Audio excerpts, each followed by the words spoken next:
The views expressed in this program do not necessarily reflect those of this station.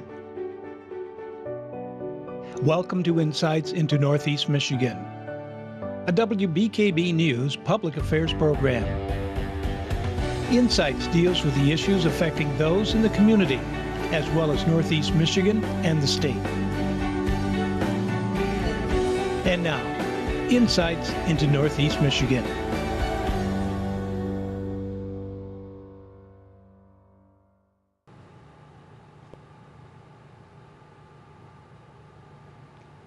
Welcome everyone, and thank you so much for joining us for another edition of Insights. I'm Bethany Ricciardi here at the Alpena County Sheriff's Office, where, as you can see, some improvements are needed. I'm joined here with Alpena County Sheriff Steve Kaliszewski. Thank you so much for being here. Thank you for having me on the show. Absolutely. So let's start from the beginning. When did the conversation or the realization really come about to discover that we need a new sheriff's office here? Bethany, we've been in discussions for a new sheriff's office for a number of years.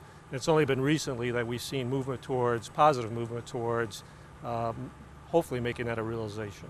So what are some of the serious things that you guys are looking at? I know we see some cracks behind us. How is the structure kind of falling apart on you? Yeah, well, you can see that the cracks in the walls.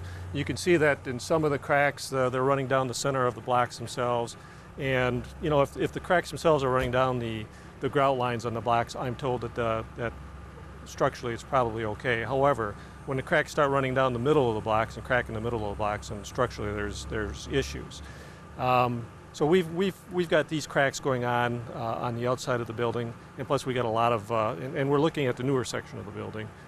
We got a lot of stuff going on in the older section. Because this was added on later, correct. Right? Yep, it was added on in about 1988-89. How old is the whole structure itself? When was the original part made? The original part was built in 1956. 1950s, huh? Yep. So how does that affect you working in the office? Of course, you also have inmates in here. How does the building itself affect your work day? Well, the building itself is poorly constructed and poorly designed.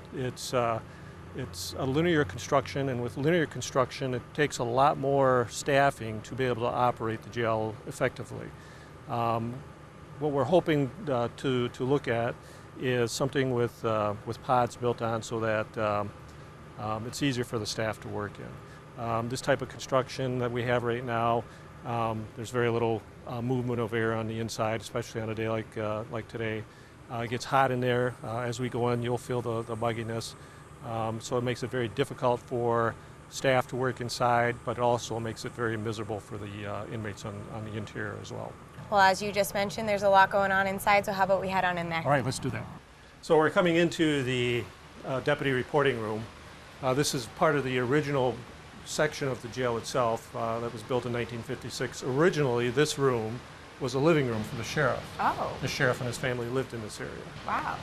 And his wife made the meals for the inmates, and they actually lived in this portion of the building. So what kind of takes place in here now? So right now what we're using it for is a report room for the deputies, and obviously it's the older portion of the jail. We have issues with water leaking in to the jail itself and through the roof, and it's just not a good area for the deputies to work itself. How would you say with space? You think they got enough room? No, they really don't, not for the number of guys that we have.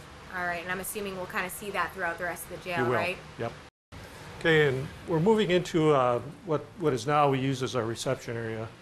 We have an entrance for the public that comes in, and this is where we do our fingerprinting for individuals coming in for concealed weapons permit, and anybody that needs their fingerprints taken for either criminal purposes or if they're looking for work or something like that. And you can definitely feel the AC in this area, but the whole building isn't air conditioned? It isn't. This Okay. is one of the better sections. It's a smaller room, and we have a little bit more of an efficient AC unit in here. How about leakage? Any issues with that? Still leakage up here. If you look at the ceiling itself, you can see the cracks in the ceiling. And we get, anytime it rains or in the wintertime when the snow starts melting, we get leaks. So what would be the most ideal situation for this in a new building? What type of structures would you want to change? Well, we would want something in here that's a little bit more user-friendly for the staff itself. If you look at how we've got things arranged right now, we've got a window that's right here that the public can access, and it's really not a good good spot for our receptionist.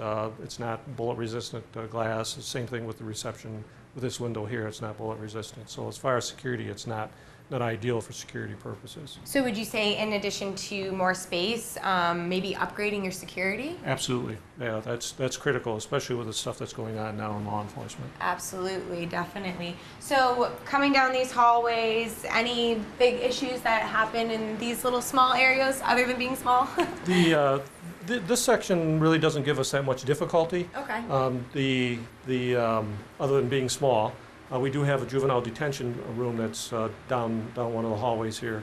That is extremely small, and for holding juveniles and the people that are required to be with them, it's really not adequate.